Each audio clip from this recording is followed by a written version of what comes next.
ایران امریکہ جنگ بندی ختم ہونے میں 3 دن باقی، لمحہ بلمحہ بدلتی صورتحال۔ وائٹ ہاؤس کے سچویشن روم میں بڑی بیٹھک، ڈونلڈ ٹرمپ کی زیر صدارت اعلیٰ سطح اجلاس میں آبنائے ہرمز اور ثالثی کی کوششوں پر تبادلہ خیال۔ اجلاس کے دوران صدر ڈونلڈ ٹرمپ کا پاکستان اور ایرانی حکام سے رابطہ۔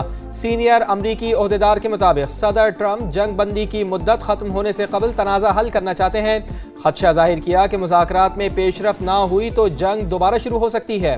میڈیا سے گفتگو، امریکی صدر نے کہا ایران آبنائے ہرمز بند کر کے امریکہ کو بلیک میل نہیں کر سکتا۔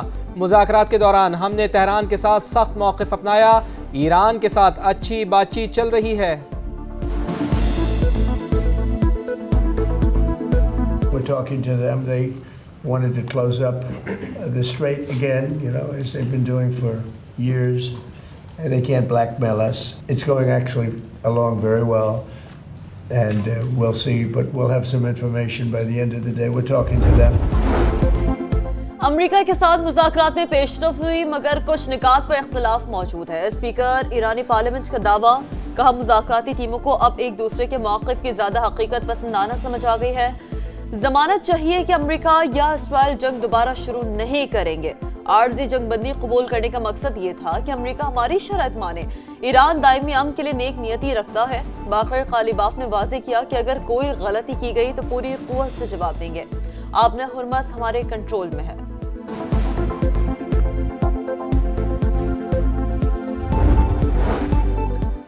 پاکستان میں مزید بات چیت کے منتظر ہیں۔ ایران کے ساتھ مذاکرات میں آئندہ چند دنوں میں اہم پیش رفت متوقع ہے۔ امریکی حکام پر امید۔ وال اسٹریٹ جرنل کے مطابق ڈونلڈ ٹرمپ ایران پر فتح کو عالمی نظام کی تشکیل کا موقع سمجھتے ہیں۔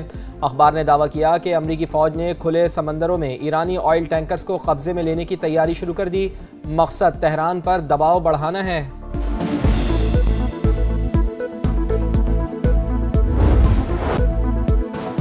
ایرانی سپریم نیشنل سیکیورٹی کونسل کا پاکستان کی ثالثی پر مکمل اعتماد کا اظہار، نئی امریکی تجاویز پر غور شروع کر دیا۔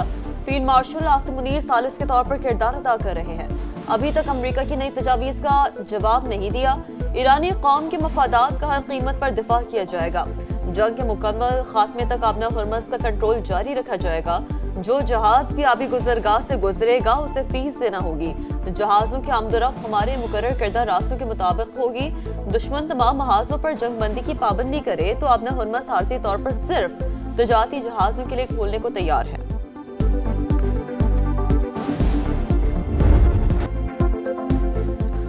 دباؤ ناقابل قبول، ایرانی پاسداران انقلاب نے آبنائے ہرمز پھر بند کر دی۔ آبی گزرگاہ ہمارے سخت کنٹرول میں ہے، آمد و رفت کا نظام واپس ہمارے ہاتھ میں آ گیا۔ ایرانی فوج کا اعلان۔ ترجمان نے کہا امریکہ نے یقین دہانی کے باوجود ناکہ بندی جاری رکھی۔ جب تک آزادانہ آمد و رفت یقینی نہیں بنائی جاتی آبنائے ہرمز نہیں کھلے گی۔ آبنائے ہرمز میں مکمل طور پر ناکہ بندی برقرار ہے۔ اب تک 23 بحری جہازوں کو واپس بھیجا گیا۔ امریکی سینٹ کام کی تصدیق۔ امریکی میڈیا کے مطابق بحری بیڑا جیرالڈ فورڈ بحیرہ احمر میں داخل ہو چکا، 2 جنگی جہاز بھی ساتھ ہیں۔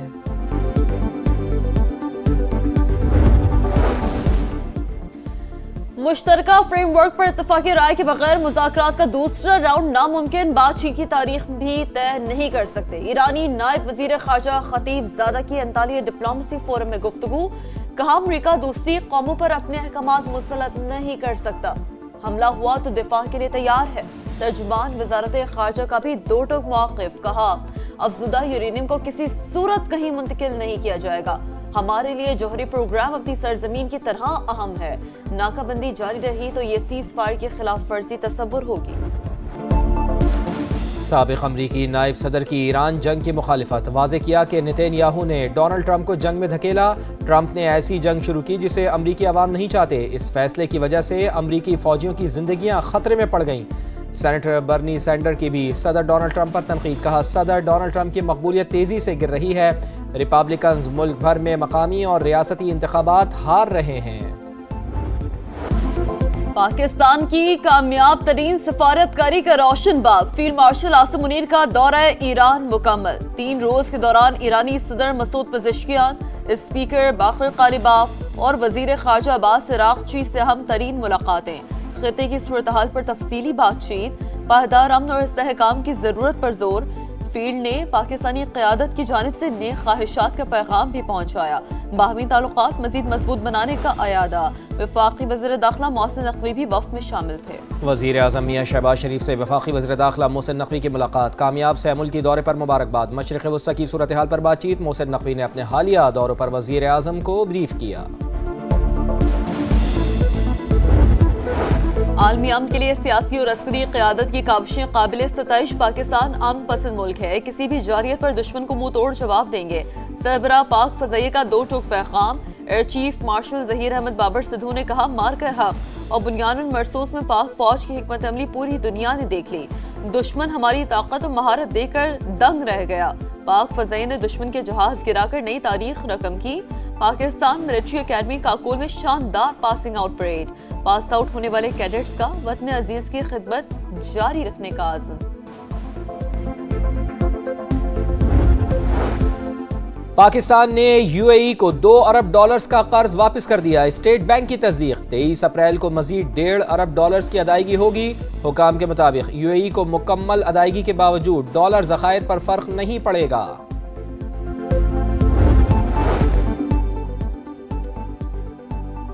اسرائیل کے ساتھ جنگ بندی ایک طرفہ نہیں ہو سکتی. حزب اللہ کا دو ٹوک اعلان. سربراہ نعیم قاسم نے کہا سیز فائر کا مطلب لڑائی اور دشمنی کا مکمل خاتمہ ہے. اسرائیل پر اعتماد نہیں, ہماری انگلیاں ٹریگر پر ہیں.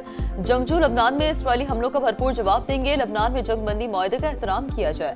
اقوام متحدہ کا فریقین پر زور. سیکریٹری جنرل انطونیو گوتریس کی امن فوج پر حملے کی شدید مذمت. کہا فریقین بین الاقوامی قوانین کی پاسداری کریں اور امن مشنز کی حفاظت کو یقینی بنائیں.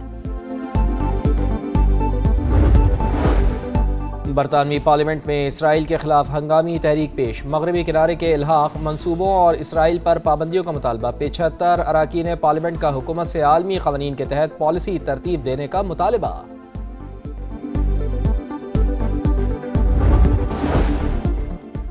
نام نہاد صومالی لینڈ میں سفارتی نمائندے کی تقرری کا اسرائیلی اعلان قابل مذمت. پاکستان سمیت 12 اسلامی ممالک کے وزراء خارجہ کا سخت رد عمل. اسرائیلی اقدام صومالی کی خود مختاری اور علاقائی سالمیت کی خلاف ورزی قرار. 30 نومبر 2025 کو نوپونجی کی FC ہیڈ کوارٹر پر خودکش حملہ ہوا. میرے شوہر نے اسی دن مجھے تصویر دکھا کر کہا کہ اس عورت نے خودکش حملہ کیا ہے. تصویر دیکھتے ہی میں حیران ہو گئی کہ یہ تو زرینہ ہے جس نے ہمارے گھر قیام کیا تھا. افغانستان سے پاکستان میں دہشت گردوں کی دراندازی بے نقاب. فتنہ الہندوستان کا دہشت گردی کے لیے خواتین کے استعمال کا انکشاف. بلوچستان حکومت ثبوت سامنے لے آئی. مذموم مقاصد کے لیے افغانستان لے جائی گئی خاتون کا ویڈیو بیان. رحیمہ کے مطابق FC ہیڈ کوارٹرز پر حملہ کرنے والی زرینہ نے ہمارے گھر میں قیام کیا تھا. وزیر اعلیٰ کے معاون خصوصی بابر یوسفزئی کا کہنا ہے کہ دہشت گرد منظور نے جھانسا دے کر رحیمہ سے شادی کی اور افغانستان فرار ہوا. والدین اپنی بیٹیوں کے رشتوں سے پہلے چھان بین ضرور کریں.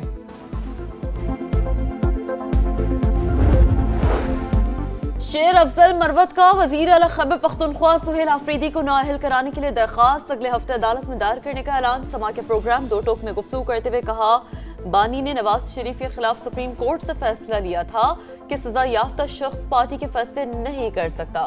سہیل آفریدی کو وزیر اعلیٰ بنانے کا فیصلہ بانی نے کیا جو عدالتی فیصلے کی خلاف ورزی ہے.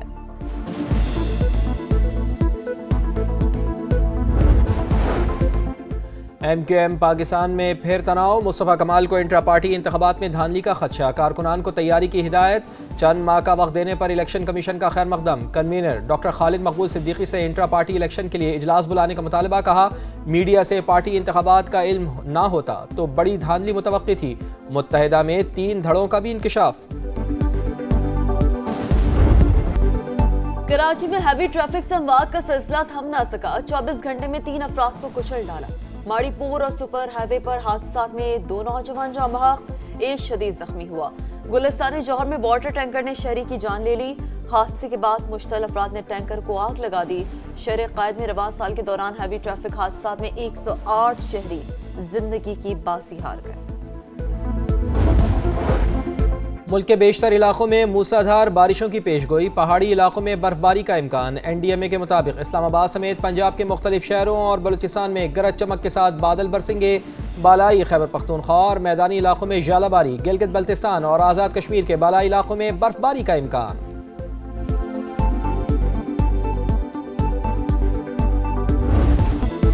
PSL 11 راولپنڈی کے لیے ڈراؤنا خواب، مسلسل 7ویں شکست کے بعد پلے آف کی دوڑ سے باہر۔